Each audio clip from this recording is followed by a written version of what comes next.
My name is Roshan Ray. I welcome you again to my channel Mind Your Money. Last week मैंने एक video upload किया था milestone based investing को लेके, और उस वीडियो को देखने के बाद कुछ लोगों का वीडियो पे कमेंट आया कि इसको अगर एग्जांपल के साथ समझाया जाए तो बेहतर है। और कुछ जो मेरे फ्रेंड सर्कल के लोग हैं उन्होंने मुझे टेक्स्ट करके कॉल करके बोला कि अगर इसको एग्जांपल के साथ बताते तो शायद बेहतर होता। तो आज उस माइलस्टोन बेस्ड इन्वेस्टिंग का पार्ट 2 लेके आया हूँ, जिसमें मैं 3 अलग-अलग एग्जांपल्स का यूज़ करूँगा और ये एक्सप्लेन करने की कोशिश करूँगा कि कैसे जो मैंने माइलस्टोन्स की बात की थी, पहला माइलस्टोन कि एक आदमी जितना इन्वेस्ट करता है साल दर साल, इन्वेस्टिंग का कैपिटल खुद इतना हो जाए कि वो ऐड ऑन होने कर ले, इक्वल अमाउंट ऐड ऑन करने लगे। और दूसरा कि एक्सपेंसेस के बराबर की रिटर्न आने लगे। और तीसरा माइलस्टोन, एक आदमी का टेक होम सैलरी जितना है वो इन्वेस्टिंग के रिटर्न से आने लगे। So with this let me share my screen और फिर एक एक करके एग्जांपल्स को डिस्कस करते हैं। सो पहले पहले एग्जांपल में मैंने किसी पर्सन का टेक होम और अर्निंग या कहे वो 20 लाख रुपए का लिया है, एक्सपेंसेस 15 लाख रुपए का, और इन्वेस्टमेंट में वो आदमी 5 लाख रुपया हर एक साल डालता है, ये डाल सकता है। तो ये एक एग्जांपल है, इसमें आपके कुछ आर्गुमेंट्स होंगे, you are welcome to comment, but मैंने इसको एक्सप्लेन करने के लिए ये नंबर्स लिए हैं। सो स्टार्टिंग अमाउंट होगा 5 लाख रुपए का, और ये जो नंबर आपको दिख रहा है कंपाउंडेड एनुअल ग्रोथ रेट 17% का मैंने एक नंबर लिया। ये कोई रैंडम नंबर नहीं है, मैंने इस नंबर तक पहुंचने के लिए काफ़ी रिसर्च किया है। सो ये नंबर इसके बेसिस पे आया, ये जो आपको अभी दिख रहा है। मैंने कुछ अप्रैल 2025 में इसी साल अलग अलग म्यूचुअल फंड्स के डेटा को कंपाइल किया, अलग अलग कैटेगरी के, फ्लेक्सी कैप, मिड कैप और स्मॉल कैप। सो ये मिड कैप अलग अलग म्यूचुअल फंड कंपनीज के जो फंड्स हैं, इनका पिछले 10 साल, 12 साल, 15 साल में किस तरह का compounded annual growth rate return रहा है। सो ये 19%, 20%, 17%, 18% ये मिड कैप का है। स्मॉल कैप का 24, 19, 19, 25। तो इन सारे नंबर को कंसीडर करके मैंने, या तो आप लोअर एंड पे कहे या फिर एवरेज कहे, मैंने 17% का रेट ऑफ रिटर्न लिया। सो इसके बेसिस पे अब मैं आपको दिखाता हूँ कि ये काम कैसे करता है या कैसे।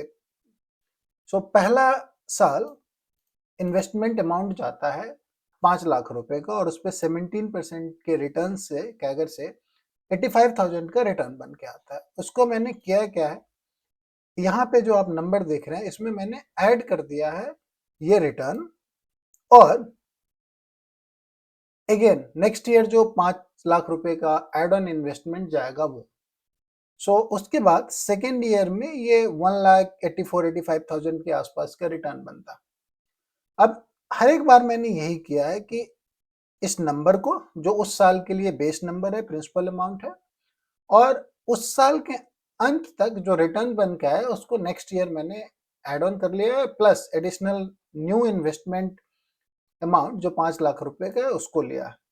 ऐसा करते करते ये 5वें साल में, 5th ईयर में जाके कुछ जो जितना टोटल अमाउंट इन्वेस्ट हो जाता है उसके बेसिस पे ये ईयरली रिटर्न 5,96,000 रुपीज का दिखता। अब आप इसको ऐसे देख सकते हैं कि 5 लाख से थोड़ा सा ज्यादा हो सकता है, 5 लाख से थोड़ा सा कम हो सकता है, लेकिन मोटा मोटा ये मतलब है कि 5वें साल तक ये नंबर अचीव किया जा सकता।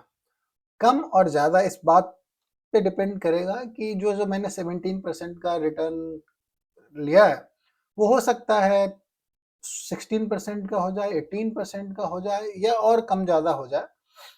लेकिन अगर इसको फॉलो किया जाए कि हर एक साल आप एड ऑन करते रहें, और आपने जो भी इन्वेस्टमेंट के लिए इंस्ट्रूमेंट चूज किया है वो 17-18% का रिटर्न देता है, तो 5वें साल तक आप 5 लाख रुपए का इन्वेस्टमेंट जो खुद कर रहे थे वो अमाउंट और उसके बराबर का अमाउंट आपके इन्वेस्टमेंट से आने लगेगा। सो कहने का मतलब ये हुआ कि छठे साल ऑनवर्ड 5 लाख रुपए आप एड ऑन करेंगे और 5 लाख 6 लाख रुपए का जो एड ऑन होगा वो आपका इन्वेस्टमेंट खुद करने लगेगा। सो इसको मैं बोलता हूं कि फर्स्ट माइलस्टोन अचीव करना, यानी कि आप जो इन्वेस्ट कर रहे हैं इक्वली इक्वल अमाउंट आपका इन्वेस्टमेंट रिटर्न करने लगे। So going forward 6th year here आपका 10-11 लाख रुपए का एड ऑन होने लगता है प्रिंसिपल अमाउंट में आपके कैपिटल में, और यहाँ से फिर मैजिक स्टार्ट होता है।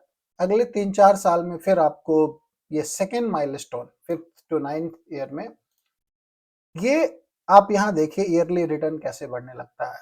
5 से 6 लाख रुपए का जो भी आप नंबर ले वहां से 7.8 या 7 लाख जैसे भी आप मान ले, 7th ईयर ऑनवर्ड 10 लाख रुपए का रिटर्न आने लगता है और 5 लाख रुपए आप खुद एड ऑन कर रहे हैं, यानी यहाँ पे वो 15 लाख रुपए की वैल्यू एड ऑन होनी शुरू हो जाती है। तो आप केवल 5 लाख रुपए ऐड कर रहे हैं लेकिन आपका इन्वेस्टमेंट 10 लाख रुपया ऐड कर रहा है और ये कंटिन्यू होता है। और 9th year 10th year onwards magic starts होती है। तो 9th ईयर में मोटा मोटा 15 लाख रुपए का एड ऑन होने लगता है रिटर्न आपके इन्वेस्टमेंट से in the form of return. और ये नंबर जो एक्सपेंस का मैंने लिया एज ए सेकेंड माइलस्टोन, वहां पे जाके 8 9 10 मोटा मोटा 9th एंड 10th ईयर में ये नंबर आपको मिलने लगेगा। सो ये इसको मैं बोलता हूँ सेकेंड माइलस्टोन अचीव करना।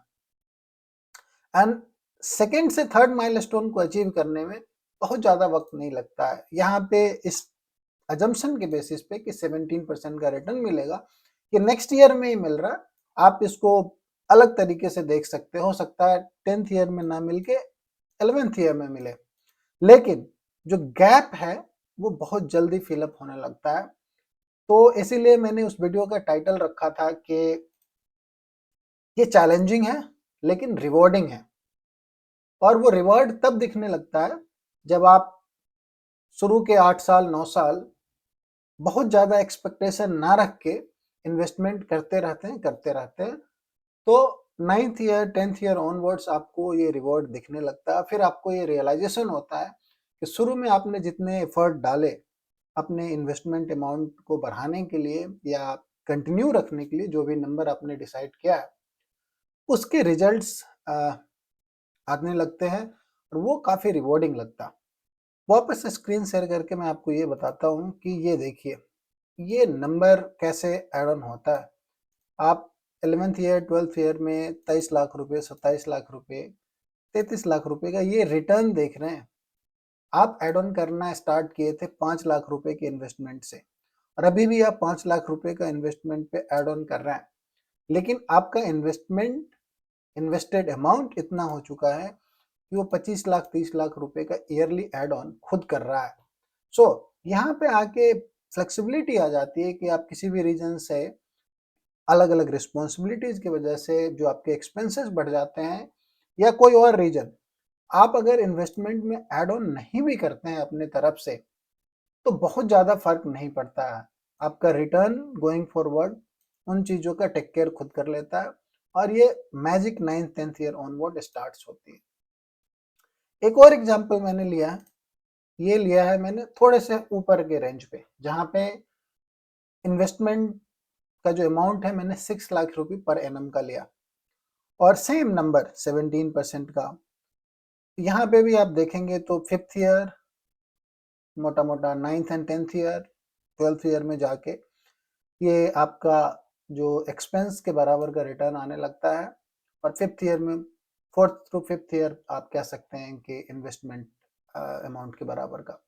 तो ये मैजिक स्टार्ट होता है। यही मेरा कंसेप्ट था कि माइलस्टोन बेस्ड इन्वेस्टिंग में आप अपने जितना इन्वेस्ट आप कर रहे हैं उसके बराबर का रिटर्न आपको इन्वेस्टमेंट देने लगे।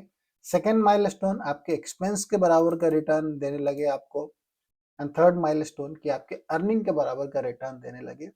और ऑब्जेक्टिव ये नहीं है कि आप कितना वेल्थ क्रिएट करते हैं, कितना पैसा क्रिएट करते हैं। मेरे पॉइंट ऑफ व्यू में ऑब्जेक्टिव ये है कि अलग अलग इस माइलस्टोन को अचीव करने के बाद किस तरह का मेंटल कंफर्ट आता है किस तरह का सुकून किसी को आ सकता है और आता है, और देन इंसान अपने आप अलग-अलग अपॉर्चुनिटी को एक्सप्लोर करना शुरू करता है, अलग-अलग तरीके का रिस्क लेना शुरू करता है, जो कई बार रिवॉर्डिंग साबित होता है। एक चीज़ मैं क्लियर कर दूँ थर्ड थर्ड एग्ज़ाम्पल पे जाने से पहले, ये जो 17% का रिटर्न है, ये 16 टू 18 कुछ भी हो सकता है, 15 हो सकता है, बट मैंने डेटा हिस्टोरिकल डेटा के बेसिस पे नंबर लिया है। दूसरी चीज़ कि ये लीनियर रिटर्न नहीं आएँगे। मैंने जो है इन्वेस्टमेंट का व्हीकल चूज़ किया है, म्यूचुअल फंड इस एग्ज़ाम्पल के लिए, उसमें ये लीनियर रिटर्न नहीं आता है, यानी हर एक साल आपको इस तरह का ऐड ऑन होता हुआ नहीं दिख सकता है। होता ये है कि किसी साल 17 के बजाय 15%, किसी साल 12% और किसी साल 2% का रिटर्न है और किसी साल 30% का रिटर्न है। लेकिन 5 ईयर रोलिंग पीरियड में अगर आप देखेंगे तो ये नंबर मुश्किल नहीं है, ये नंबर हिस्ट्री ये बताता है कि ये नंबर अचीवेबल है और हुए हैं। सो वो एक दिमाग में रख के आपको चलना पड़ेगा कि इन्वेस्टमेंट से जो रिटर्न आता है वो लीनियर नहीं आता है। लेकिन 10th ईयर ऑनवर्ड अगर ये रिटर्न लीनियर नहीं भी है, लेट्स से यहाँ पे आके आपका 17 के बजाय 10% का रिटर्न आता है, देन स्टिल इस एग्जाम्पल में one would be adding around 12-13 lakh rupees, जो कि उसके इन्वेस्टमेंट से आएगा।